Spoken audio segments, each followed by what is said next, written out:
Ito po ay nasa loob pa rin ng pag-uusap hanggang ngayon.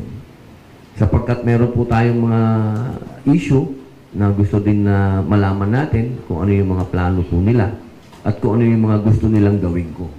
Kasi yun naman po yun eh. Kapag ka maging presidente ka ng kahit anong organisasyon, hindi ka na kailangan kung ano yung para sa partido at kung ano yung makakaganda para sa bayan, yun ang isusulong natin. Pero ako po, kung tatanungin niyo po ako, hindi ko po hiningi yan. Wala po, pati po itong pagiging senador, hindi ko po ito hiningi.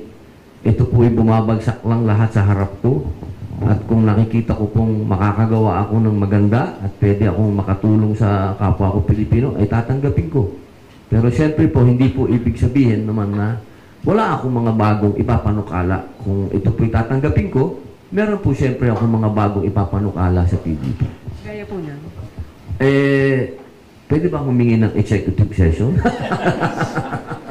Thank you po. Thank you. Alam nyo, napakasarap pag-usapan eh, no? Pagka gano'n. Pero ako ma'am, kung tatanungin mo ako, magandang posisyon yung binibigay nila. Salamat sa pagtitiwala. Maraming salamat kay dating Pangulong Rodrigo Roa Duterte at sa lahat po ng bumubuo ng PDP. Pero siyempre, ito po ay nasa loob pa rin ng pag-uusap hanggang ngayon. Sapagkat meron po tayong mga issue na gusto din na malaman natin kung ano yung mga plano po nila at kung ano yung mga gusto nilang gawin ko. Kasi yun naman po yun eh. Kapag ka maging presidente ka ng kahit anong organisasyon, hindi ka na kailangan kung ano yung para sa partido at kung ano yung makakaganda para sa bayan, yun ang isusulong natin. Pero ako po, kung tatanungin niyo po ako, hindi ko po hiningi yan.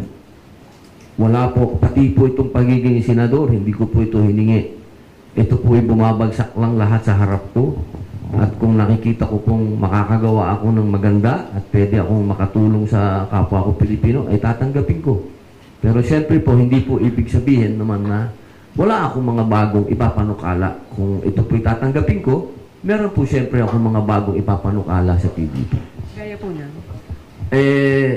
Pwede ba humingi ng executive session? Thank you po. Thank you.